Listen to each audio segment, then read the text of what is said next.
Hola amigos, ¿cómo están? Bienvenidos a una nueva edición de entrevistas. Vamos a darle, en este caso, la oportunidad de mostrar su vida, su obra, y que es además un placer para nosotros tenerlo aquí en el estudio, al defensor del pueblo adjunto de la provincia del Chaco. ¿Cómo le va, Hugo Maldonado? Bienvenido. Muy bien, Iva. Muchísimas gracias por la invitación. Bueno, la verdad que muy contenta, muy feliz de este momento. Hace rato queríamos tenerlo aquí en el estudio y bueno, por esas cuestiones de agenda que también son sanas, porque se trata de alguien que está trabajando mucho, bueno, no se podía dar, pero acá estamos.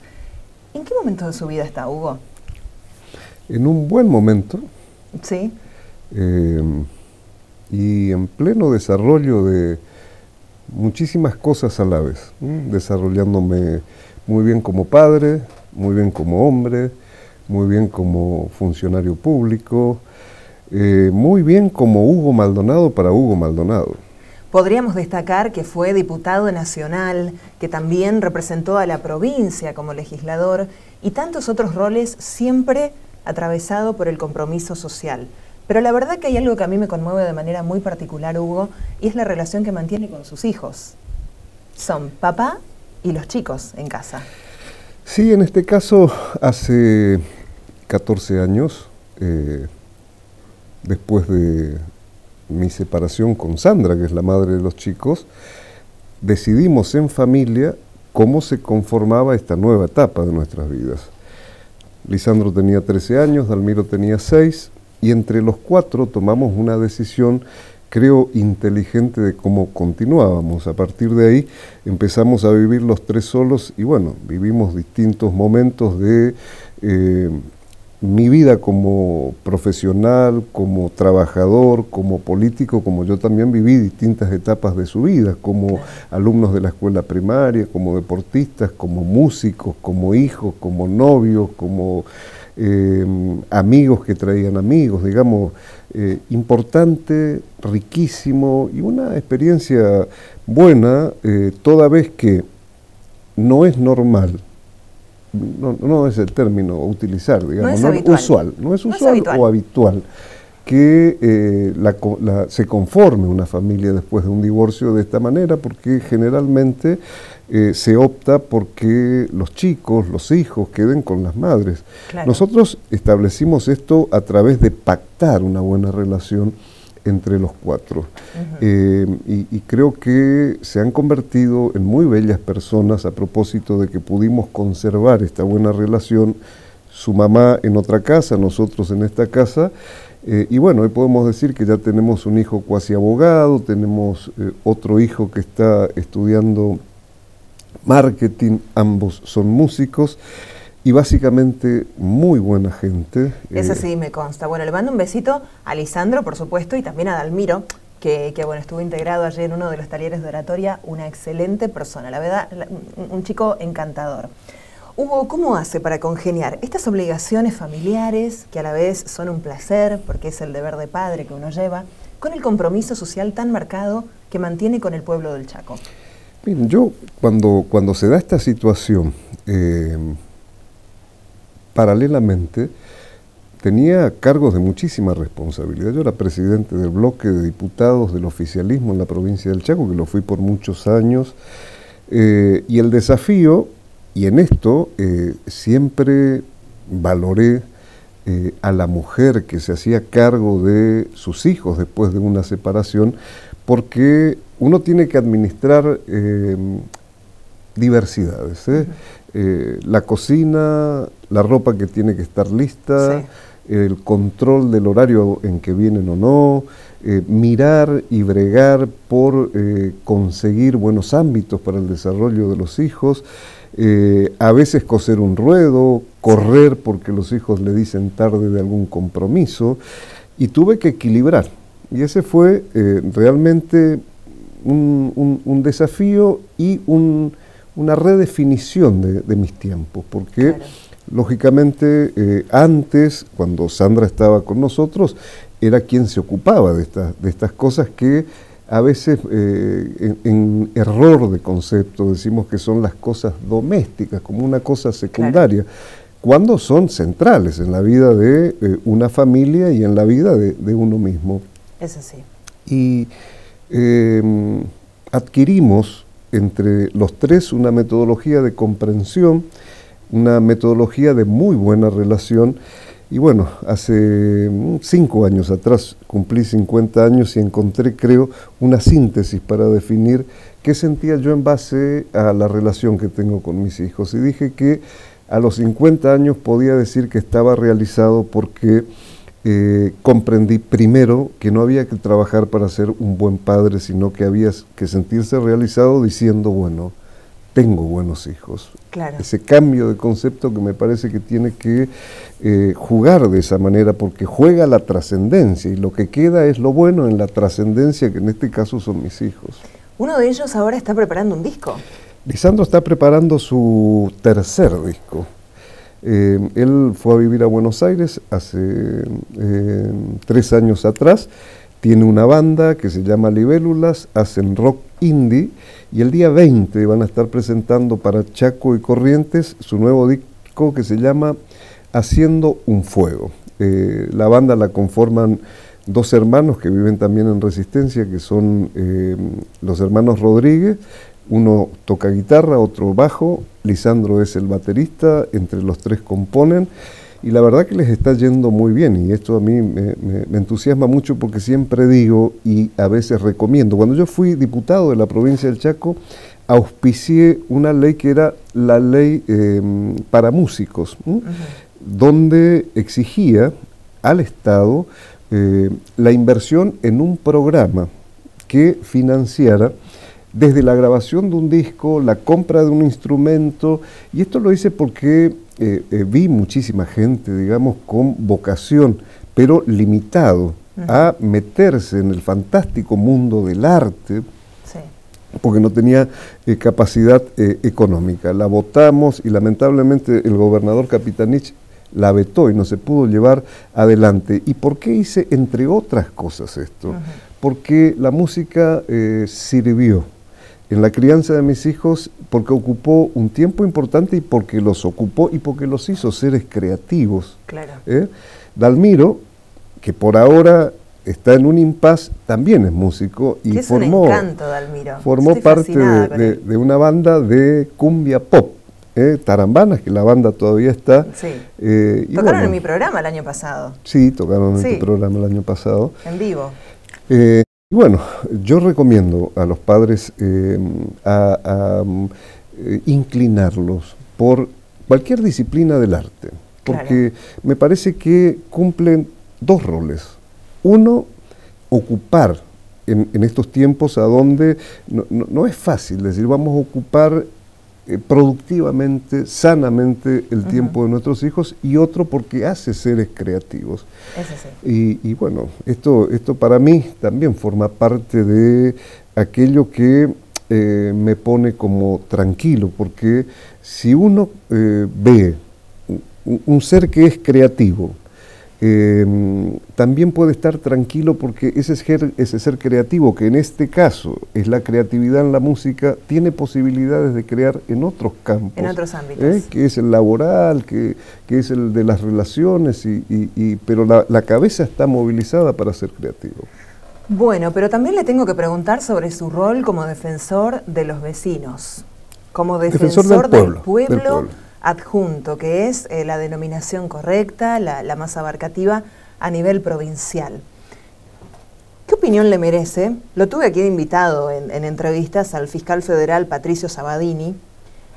¿Qué opinión le merece esta catarata de causas que afectan los honores de muchos políticos y los bolsillos de muchos chaqueños al momento presente, ¿no? Y que no tiene que ver con una cuestión político-partidaria, porque estamos hablando de gente procesada tanto en el radicalismo como en el... Claro, atraviesa todos los partidos, digamos.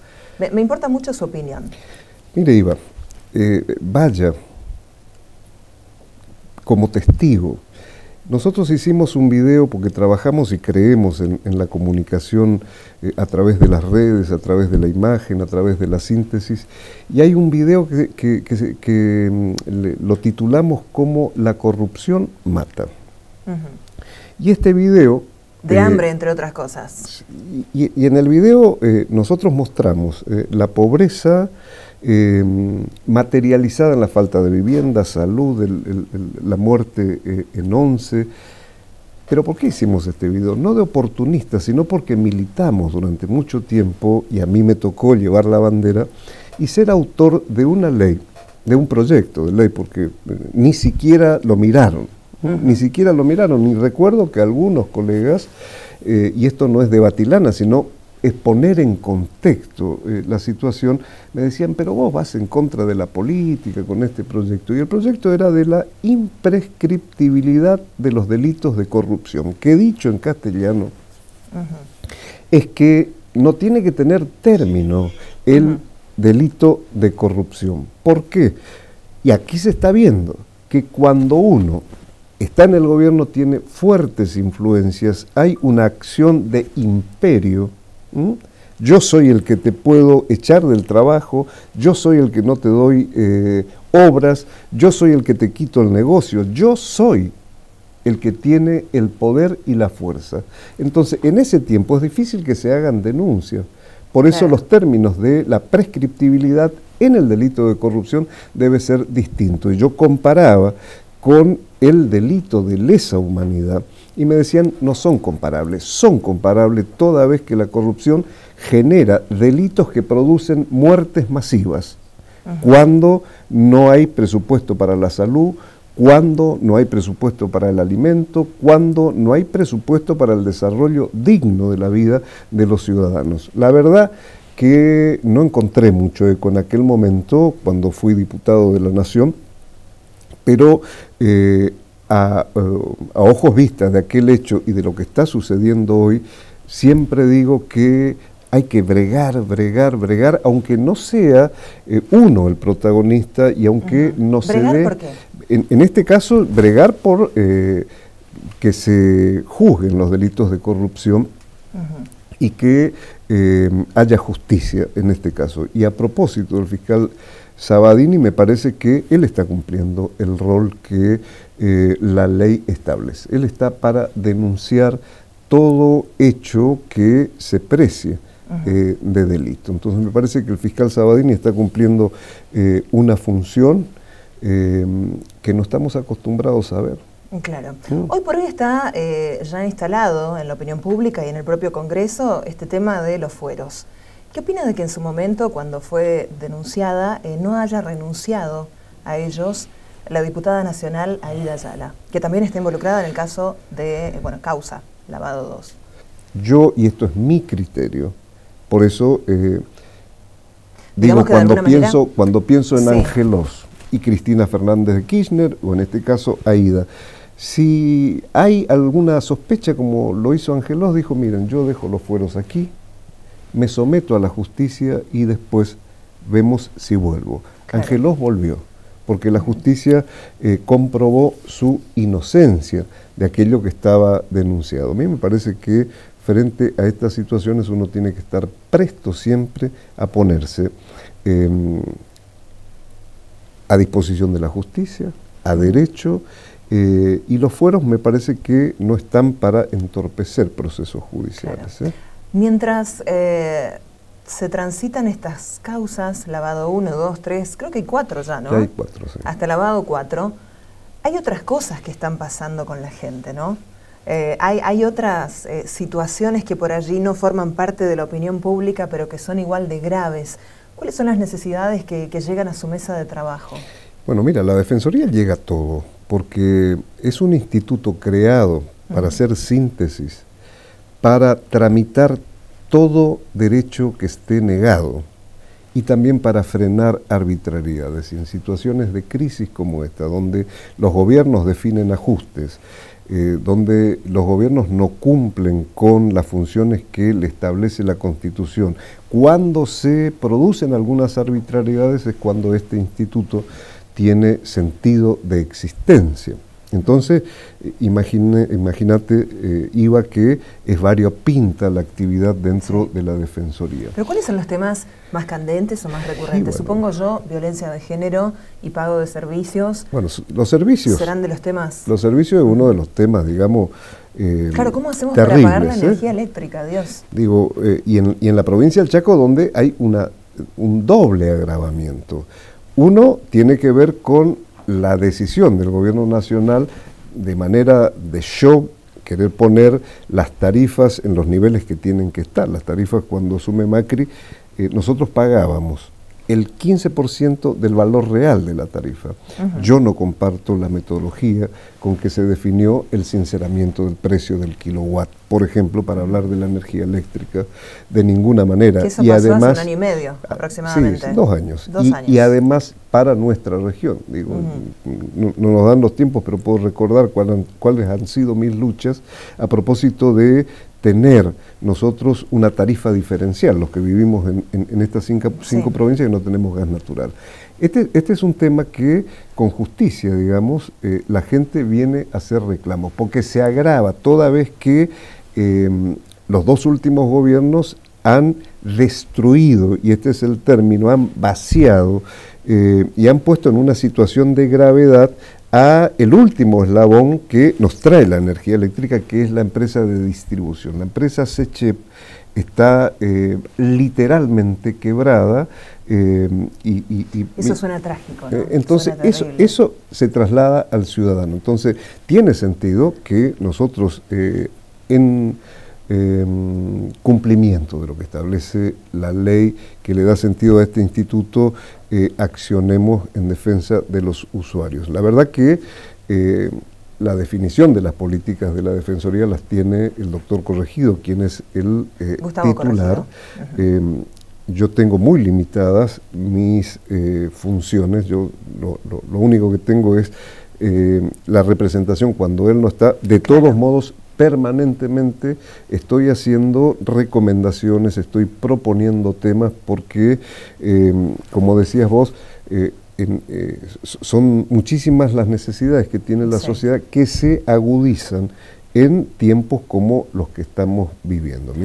Nos tenemos que ir, pero quiero poder ofrecerle a la gente, de parte suya, un mensaje esperanzador, un mensaje positivo y también el canal efectivo para llegar a usted. Es decir, bueno, necesitamos ayuda en determinado tema. ¿Cómo llegamos a su oficina? ¿Cómo escribimos a través de las redes, por teléfono? Digo, para volver un poco más accesible este proceso democrático, ¿no? Bueno, nosotros tenemos una oficina que funciona en la ciudad de Resistencia, está en la calle Salta, al 365. Yo, como práctica siempre, porque me considero un hombre público y un funcionario público, siempre he tenido una sola línea de teléfono que es con la que me manejo y que el número es 3624-541-022, que la gente se comunica mucho por ahí. Sí, lo ponemos en pantalla también. A través de las redes sociales, estoy en Facebook como Hugo Maldonado, por ahí podemos comunicarnos. Y, además me consta que responde a todos los mensajes. Eso es, hay que destacarlo, porque no pasa con todos los funcionarios públicos. Uno a veces tiene un tema urgente que le agobia, que le duele, y está bueno que te respondan a tiempo, ¿no? Así que tenemos que destacar eso también, sombría de bien. Muchas gracias. Y después, bueno, agradecerte de nuevo la oportunidad. Siempre es importante tener un canal de comunicación y siempre es bueno tener un ámbito cálido como esto para comunicar además. Y bueno, yo soy un hombre naturalmente optimista. Y el optimismo ha surgido... Ay, nos ayuda un poco, Hugo, en este momento del país. ¿Qué nos puede decir para cerrar? Como experiencia de mi propia vida. Yo siempre que tuve situaciones de angustia, situaciones negativas, jugué a la resiliencia, hacer de esa situación negativa una oportunidad. Y así fui en distintas etapas de mi vida. Digo, cuando cumplí 7 años murió mi padre, cuando tenía 12 murió mi madre, me quedé en la calle, tuve que salir a buscar mi primer trabajo.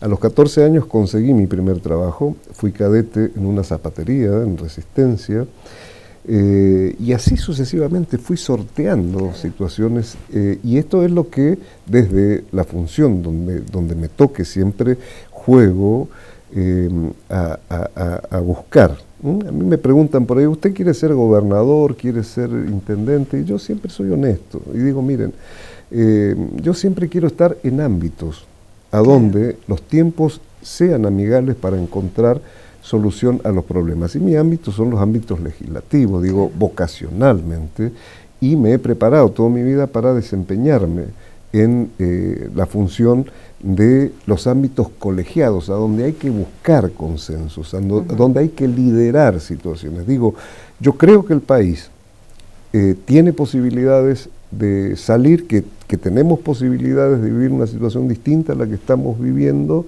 toda vez que cada uno de nosotros nos dispongamos a liderar esta crisis por la que estamos atravesando. Y liderar no es solamente administrar, es tomar el problema, es hacerse cargo del problema y buscar las alternativas para resolver.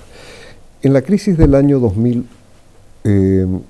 yo veía que todo el mundo estaba en emergencia. El Estado Nacional, el provincial, el municipal, el sector productivo, todos los sectores estaban en emergencia, es decir, no podían tocar el presupuesto, no podían embargarlo. Y había una institución que leíamos la angustia de familias que le remataban la casa. Y bueno, llamé a mi equipo, dije, bueno muchachos, vamos a ver, porque si todo el mundo tiene emergencia, ¿cómo la familia no va a tener emergencia para guardar una cosa que es la vivienda familiar única? La primera pregunta fue, muchachos, ¿qué podemos hacer? Y no podemos hacer nada porque el Congreso Nacional es quien tiene que hacer. Bueno, muchachos, pero si nosotros en la Organización Nacional dijimos, delegamos algunas facultades al Congreso de la Nación y no se ocupa de las familias del Chaco, tenemos que ver cómo encontramos la vuelta. Y encontramos la vuelta. Sacamos una ley de inembargabilidad de la vivienda familiar única que la discutieron, que me dijeron que era un burro, que no iba a funcionar. En toda la República Argentina se tomó como referencia esa ley y a partir de esa ley no se remataron más casas en el país, porque invertimos el Instituto de la Vivienda Familiar Única. Cuando hay voluntad, la política puede resolver cosas. Y qué gran gesto de empatía, además, porque qué más importante para una familia que poder preservar su hogar, su vivienda. Muchas gracias, Hugo. Ha sido un gusto, Ivana. Un verdadero placer, un gusto que nos queríamos dar aquí en Entrevistas, contar con una persona que representa tanta hombría de bien, tanto trabajo y sobre todo tanta corrección, que en la política no es poco. Muchas gracias por este momento y gracias a ustedes también por haber estado del otro lado. Esto es Entrevistas, nos encontramos la próxima semana.